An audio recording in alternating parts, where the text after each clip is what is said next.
Right, so I have notes. For those of you who know me, hi, and for those who don't, I am Akshat. I started a firm called Architecture Discipline in 2007, and we've done a few things, and some of those, I guess, have resulted in me being here, talking to all of you, and hopefully by the end of it engaging in some kind of discourse. I was, this is a chat, and I'm actually just sort of speaking extempore of a couple of notes that are in front of me, and they're just really bullet points. And it's something that sort of had us thinking or talking amongst each other for a while, which is how do we shape the future of our cities? Can we do something now?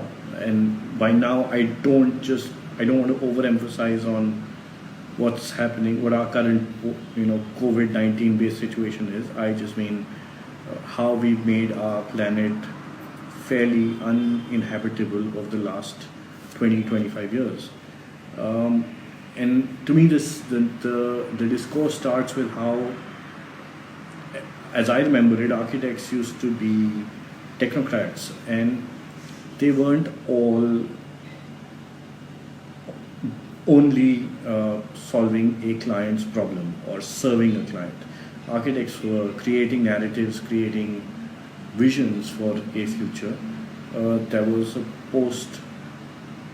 it was a preempted future with some sort of utopian vision. And when we've all seen renders or sketches by Frank Lloyd Wright, by Le Corbusier, and Buckminster Fuller, and we've seen elaborate projects that were sort of put out there, and that's because the profession wasn't purely an economic engagement, right? The last 20 odd years or 2.5 decades have been largely, the development of the world has largely been driven by economic concerns in their entirety. And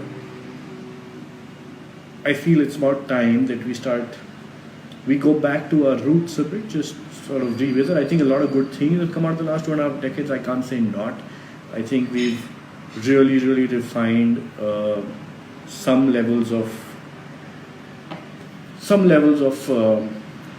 our skill sets, our ability to do certain things, to communicate, to sort of put some things together, and so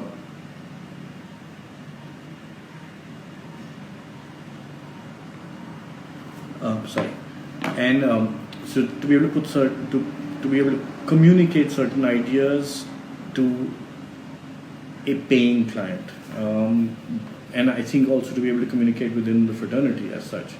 But I think a couple of poor things have come out of it.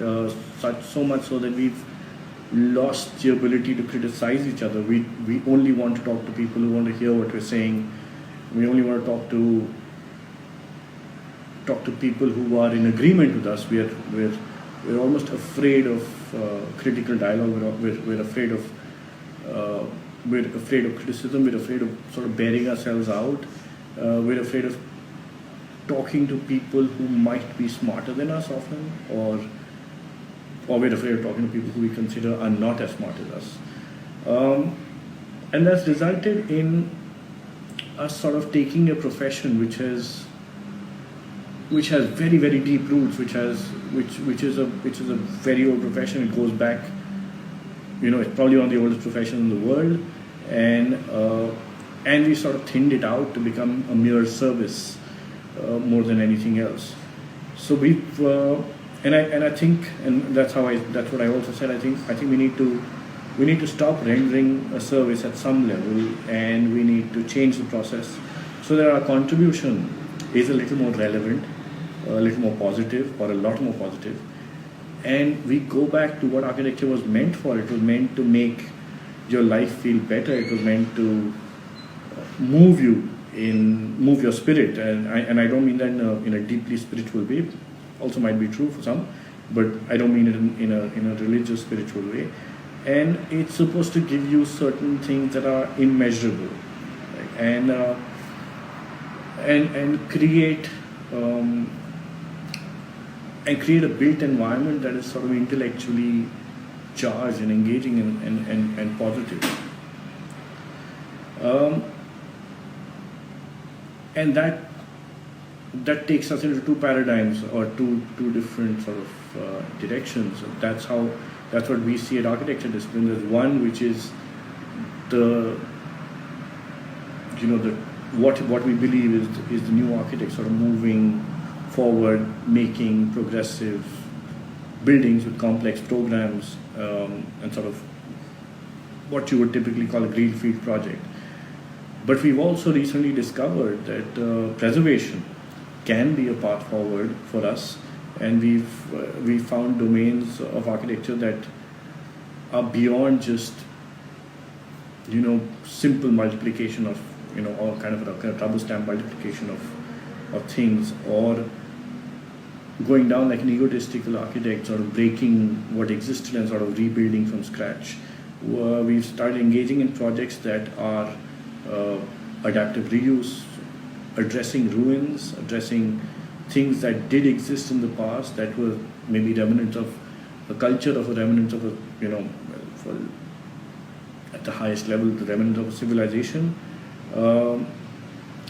to sort of find the pleasure within that, to create a new understanding of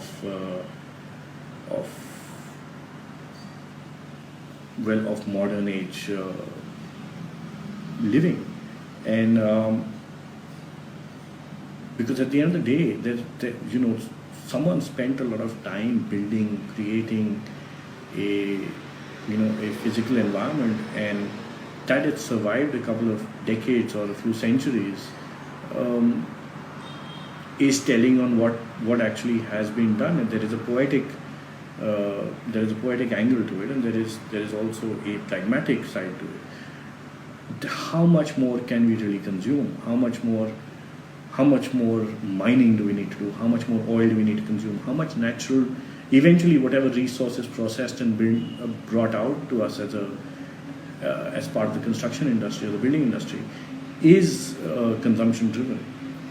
So can architects today champion a new economic paradigm? Can we actually start thinking about what we're doing as a resource-based system or a knowledge-based system, as opposed to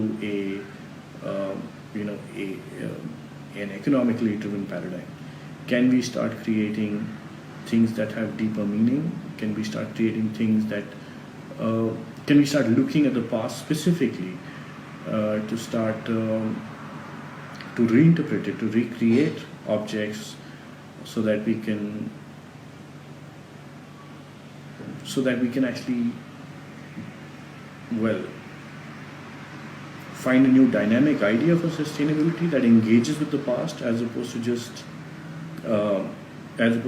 engaging in a sort of meaningful, in a meaningless act of self-indulgence. Sorry, I'm getting a few notes here. I just would like to see them.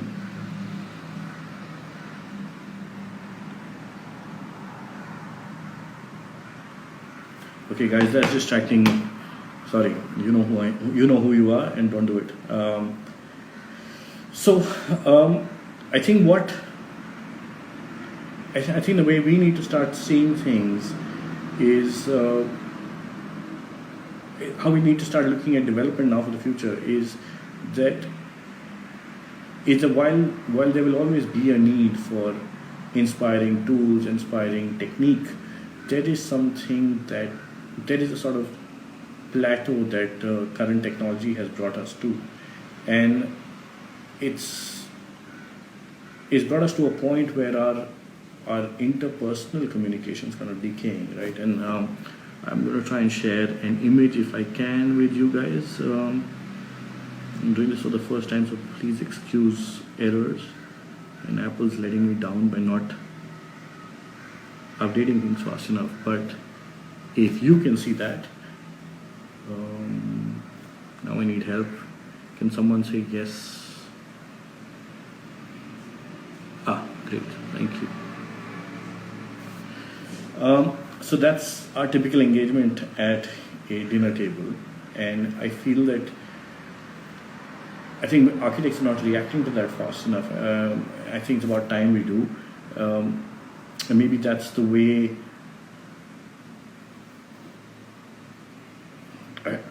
I think that's the way we as human beings, well, I think all of us human beings have to now become conscious to how we're actually engaging. Are we more in our mobile phones than anything else? Or are we more engaging with technology more than anything else? And technology in a way where it's sort of bringing you back into your shell as opposed to sort of reaching out to the world, because it's not that. And when I talk about engaging, when I used to talk about engaging with architecture and technology, it's just with that. So that's the Tijibao Cultural Center by Renzo Piano. And that's how we would talk about it.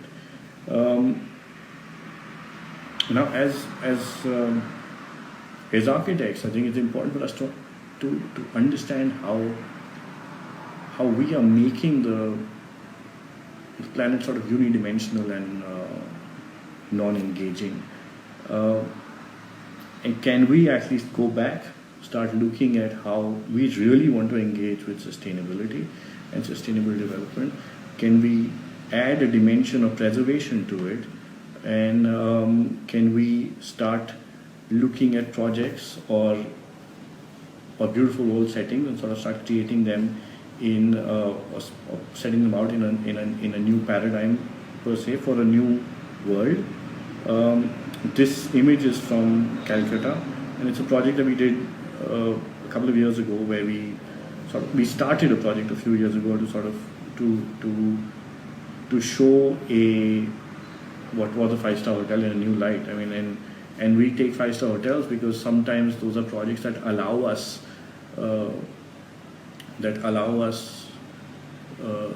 time and the space for experimentation to actually project something, to resolve it, to bring it out of the world and test it at the highest levels, so that you can then sort of you can take that essence and then pass it on to others.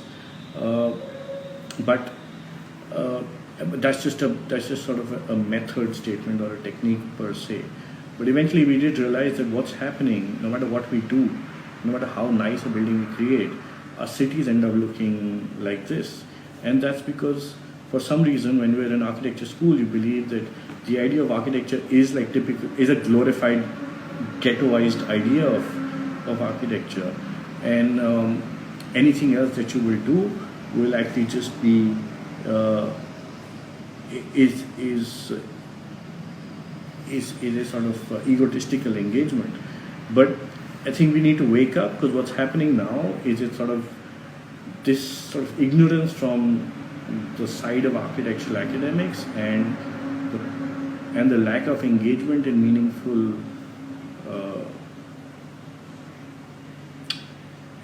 context. And I don't mean context just in terms of art and tradition and material. I mean context as in a physical built environment will probably result in something like this, right? That's a very dystopian vision. We take a green field with nature in all its glory. We sort of start building a little, then we start building a little more.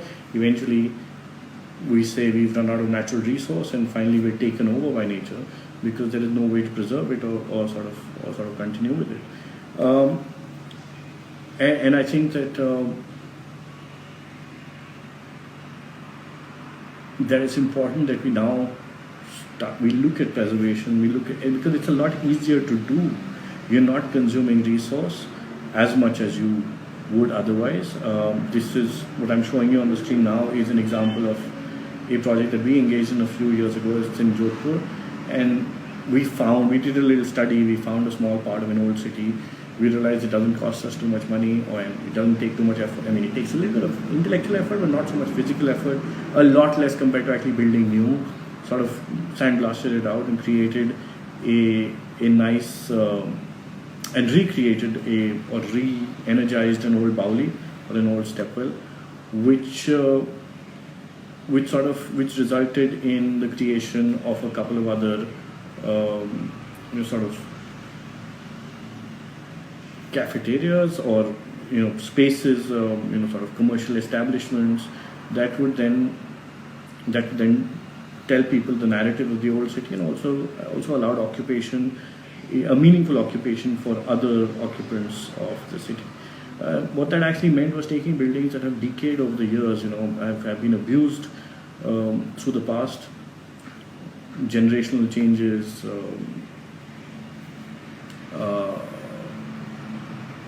divided families, so on and so forth. And with a little bit of effort, you could actually just, and that effort is A, intellectual effort, and B, financial effort, you could actually just clear it up and sort of make something a lot nicer, a little more pristine. Led us to, of course, we were faced with the regular cynicism that while you can do that in an old city and it's easier, can you really do that in contemporary space? And we sort of demonstrated that by partnering with the Common Room. That's in Dhanmil, so it's an old. It was an old granary complex in South Delhi, and it's actually right opposite a crematorium. And we took a few buildings there, which were a few industrial sheds, and converted them for space for new enterprise. So this is now not just a demonstration of how you could do it as a physical space, but also how you program it to actually give back.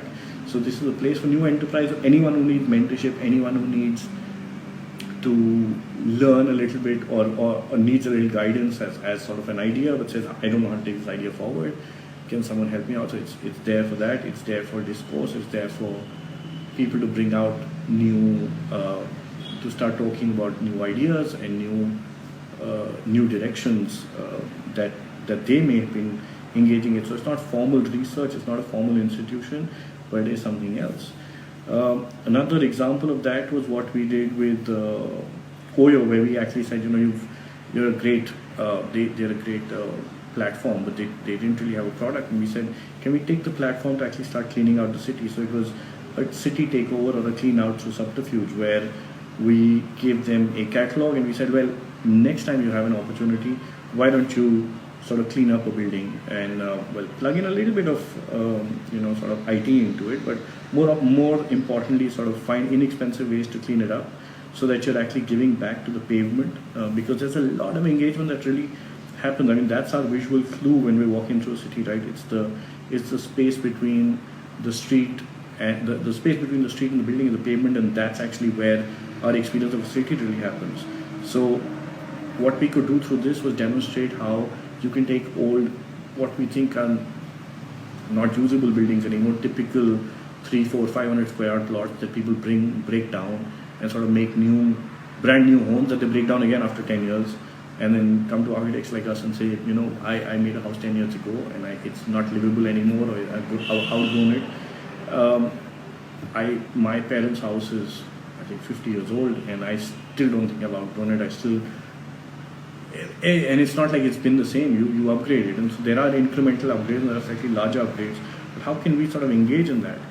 And can we see it differently? Can we see it almost like a revolutionary idea? Can we as a profession take over everything? Can we come together almost like a Burning Man like society? And that's an image from there, where you sort of set up very clear rules for ourselves, given today's time, day, age, today's need for communication, today's need for us to turn things around faster than we've ever imagined. And I think that's really lacking. I think one of the biggest problems in architecture is that our contributions take too long.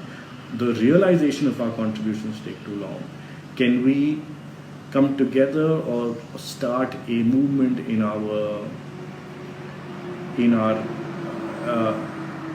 our fraternity to actually start a very, very radical transformation of our built environment through what actually exists? Can we be nimble enough? Can we be as nimble as the IT industry, or can we be as nimble as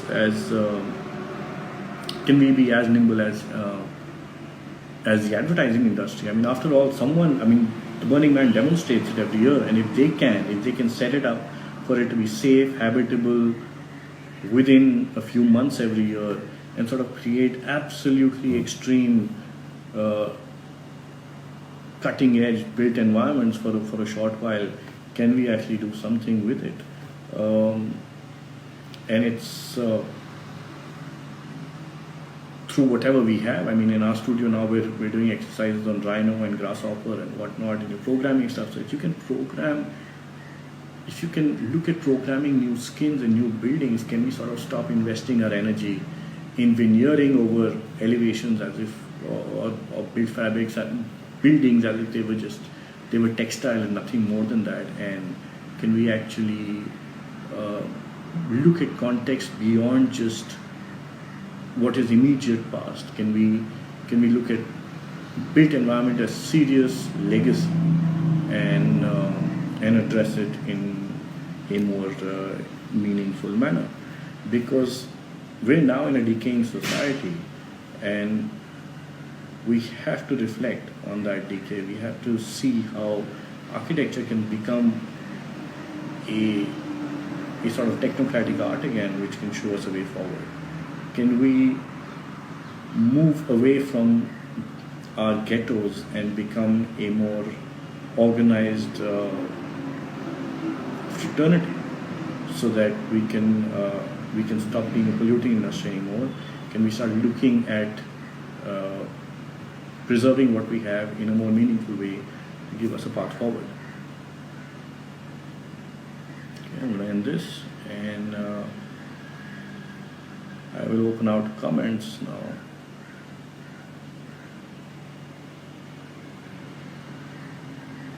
Okay, guys, I'm open to comments. I'm open to comments. I'm sort of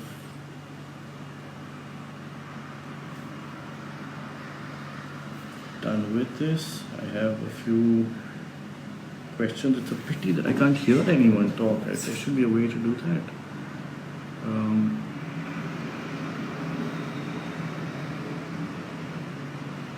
I have a few questions.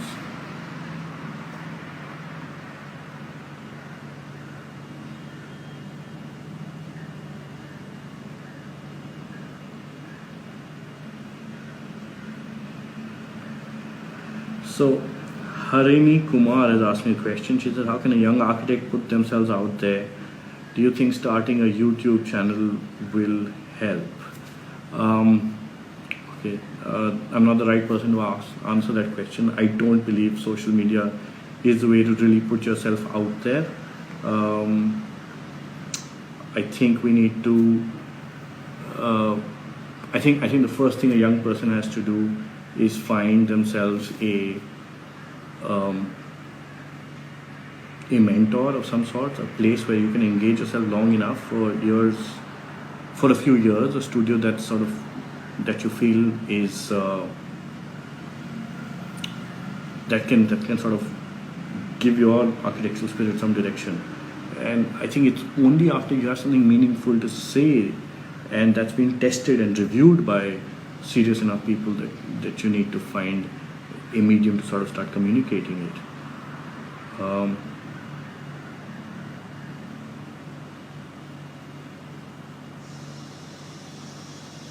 Sethia asked me, what are sustainable materials in interiors and how can we use them in our projects? Well, sustainability is a dynamic concept. So I think there are various levels of studies that you can do on it and research that you can do on it. Can you have stuff can you take things that are more recyclable, have longer lifespan? Can you start with first planning something so that fundamentally you're dealing with a good quality of light, enough fresh air, and a clean space so that it can lend itself to a multiplicity of use? That's something that we've forgotten, it seems, or that's what I see missing in most spaces that I see around me. They're too specific.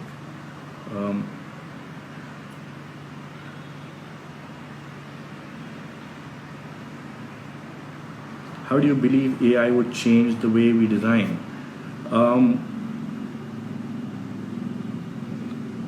I think AI is already contributing a lot to the way we design, because a lot of it is conditioning our mind. Let's not forget that. I mean, how can Google predict what you're going to search for by the time you reach out for your laptop or your tablet or the search engine on your phone to look for something? Is it that it can predict traffic movements and the route you should take? So I think we need to start looking at planning as your genesis of design. And when you start looking at it in that manner, you will see where that AI is sort of already dictating it. And of course, when you start looking at parametric programming, not just parametric expression or parametricism as expression, you might find that it does give you it gives you very quickly clues as to how you can sort of how you can engage.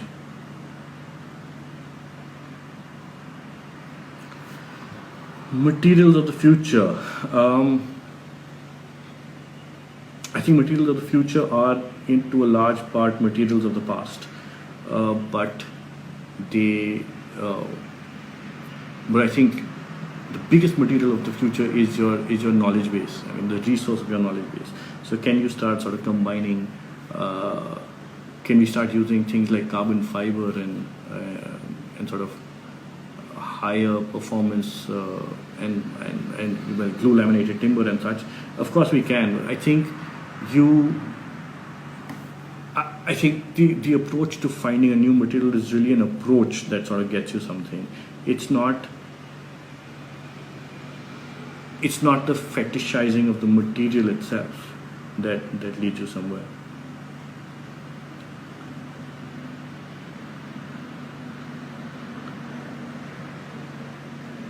Architectural philosophy, top 3 thinkers.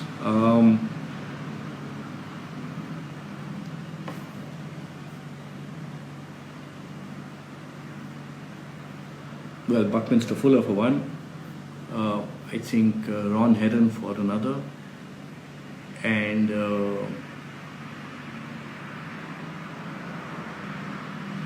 Christopher Alexander as a third. Yeah. You said we will design a building, but the cities remain the same. What are your suggestions about architectural fraternity coming together to change the built environment?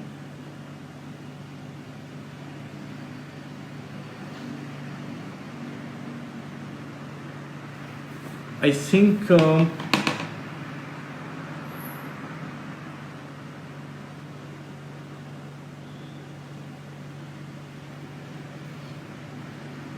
first is to be open to critique and dialogue. I think that's missing. The right kind of engagement at the academic level. I think a lot of academic institutions are not really engaging practicing professionals who are. And I don't just mean one special lecture. I mean a proper deep kind of engagement. I think the need for someone for academic institutions or places of learning to actually push forward the idea of actually working in a studio as opposed to just getting employed in a studio, sort of contributing to one long enough, for years enough, almost like a sort of with the idea of a meaningful mentorship, of having practices that are equal opportunity firms at that level, and then of course at a larger level as a community, sort of, like I said, dialogue, criticism, being open to talking to people who don't necessarily agree with you, who don't necessarily see things the way you would want them to be seen.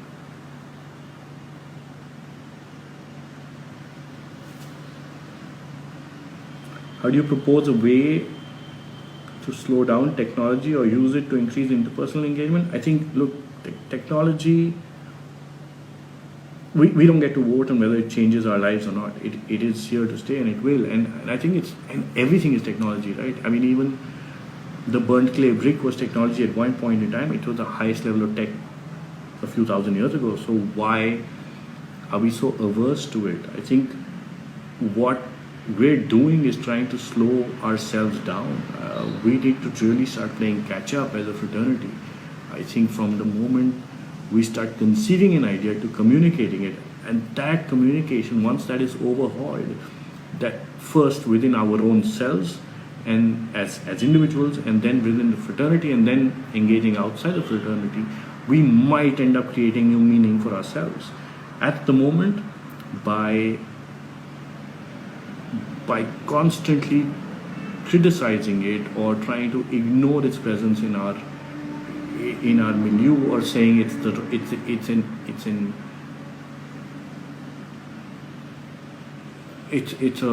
an inappropriate imposition. It's wrong. I mean, I can engage with a few hundred people who I've never met in my life, and they can write out to me because of that very technology, right? So if technology allows us for the communication overall, then how is it that we're not able to adapt that communication overall in our own professional practice?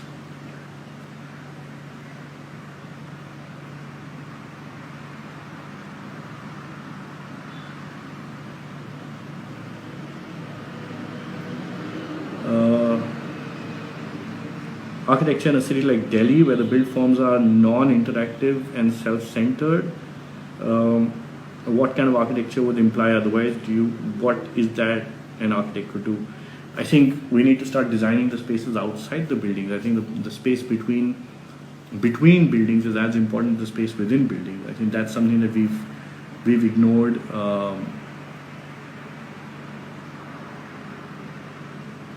And we just created sort of picket fences or boundary walls, like solid boundary walls along around ourselves, and that isn't a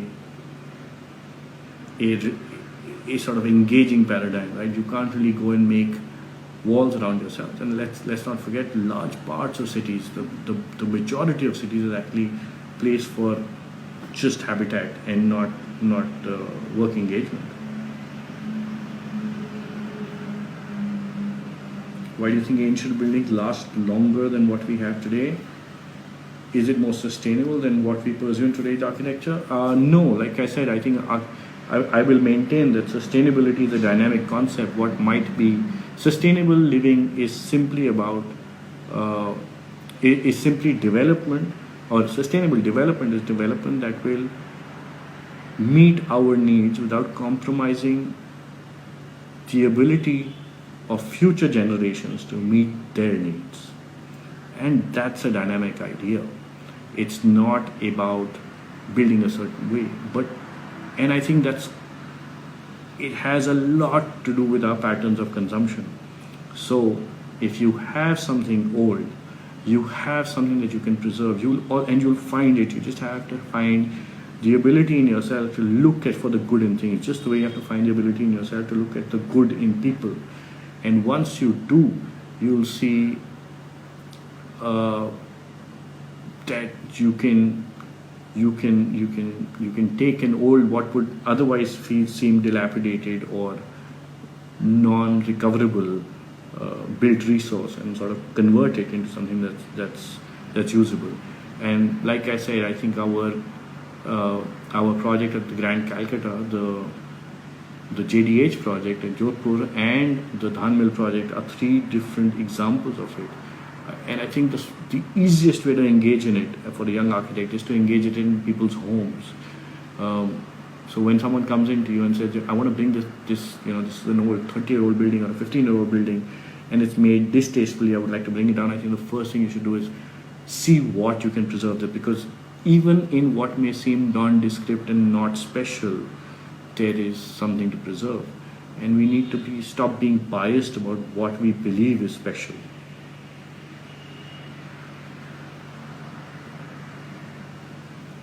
Okay, I have two more questions.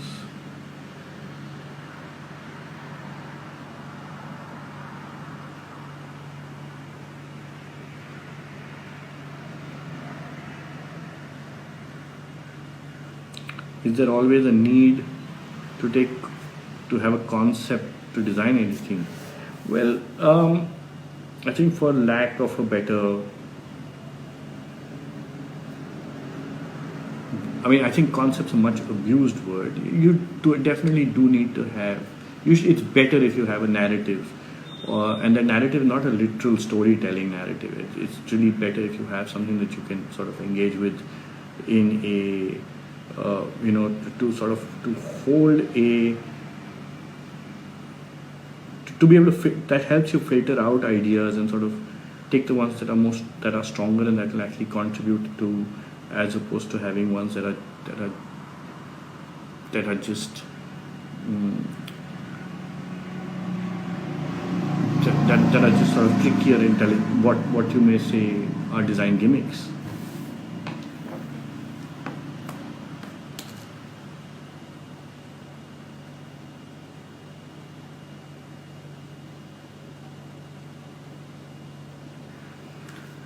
And I think you need to not have biases on what you believe is special.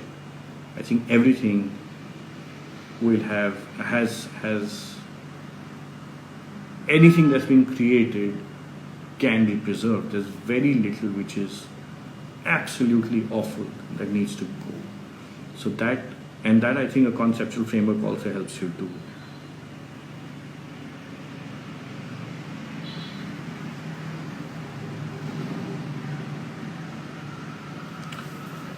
And cities and densities play a huge role in the current scenario, and the architecture discipline has some idea on how to deal with it. Actually, I don't think I have an idea, or I don't think the studios really.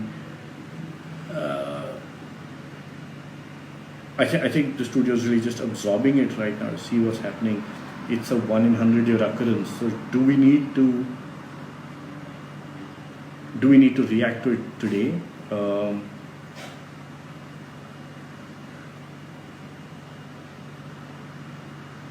Maybe not. I think we need to.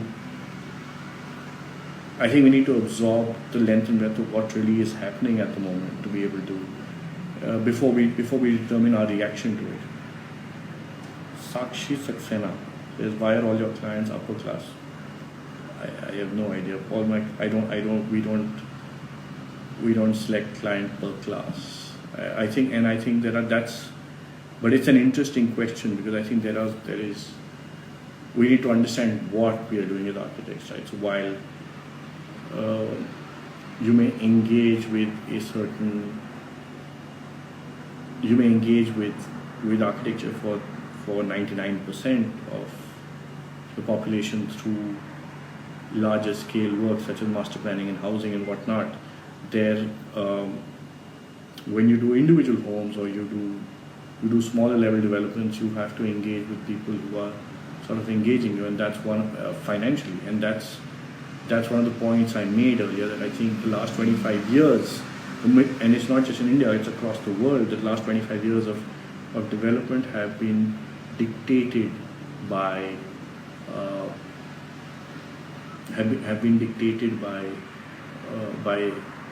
by economic paradigm. It's not been dictated by a sort of an understanding of value systems, or what we really need to do to create built environment beyond just money or who's spending the money.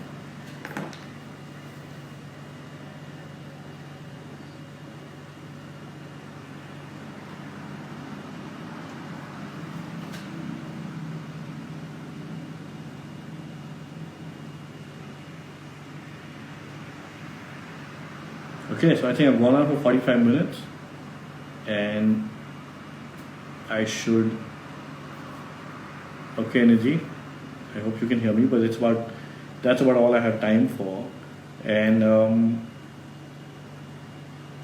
you can write in more questions, I'm sure, and we'll find a way to answer them. Okay, thank you guys.